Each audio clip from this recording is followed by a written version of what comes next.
one, what would I do if I knew I couldn't fail? Number two, what would I do if no one paid me to do it? And that third question from the great philosopher Howard Thurman, what makes you come alive? And I said, I want to speak, write, train, consultant, coach. That's what I wanted to do. So I came back from Paris to Orlando, couldn't leave Disney right away, but I realized that I wasn't going to be there for the gold watch. And fast forwarding December 10th, 2001, I'm sitting at my desk. And whenever you work at Disney, you never talk to the media unless authorized.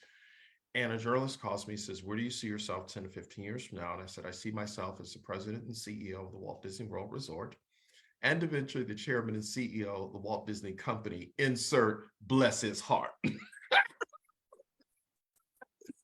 So HR showed up and they asked me to sign a piece of paper that went into my personal file. My boss called me in the office, and it was not a very pixie dusted conversation. He said, what were you thinking when you did this interview? And I said, Larry, I work at this company whose motto is, if your heart is in your dreams, no request is too extreme, for when you wish upon a star, it makes no difference who you are. Funny today, not funny then. And I get a call from Jim Lewis, who at the time was the highest ranking African-American executive at Disney. He reported directly to the president, Al Weiss, and he says, do you need me to go to the president on your behalf? Because this is really bad. And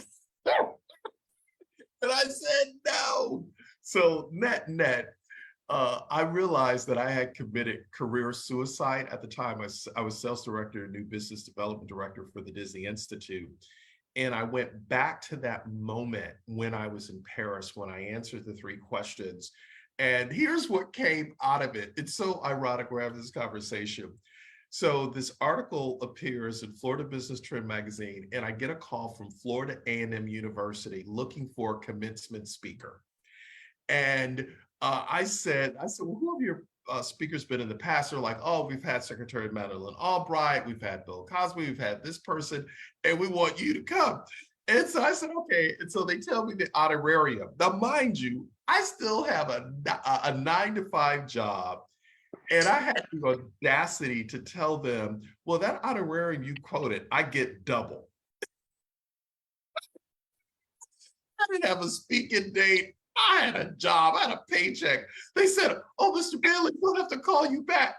Sure enough, they called me back a few days later. They said, we can meet your honorarium.